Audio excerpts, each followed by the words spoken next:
مرد عورتوں پر حاکم ہے، اس لیے کہ اللہ نے بعض کو بعض سے افضل بنایا ہے، اور اس لیے بھی کہ مرد اپنا مال خرچ کرتے ہیں۔ تو جو نیک بیویاں ہیں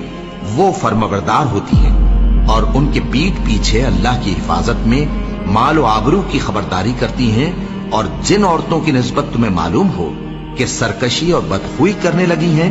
تو پہلے ان کو زبانی سمجھاؤ، اگر نہ سمجھیں تو پھر ان کے ساتھ سونا ترک کر دو۔ اگر اس پر بھی باز نہ آئیں تو زد و کوب کرو،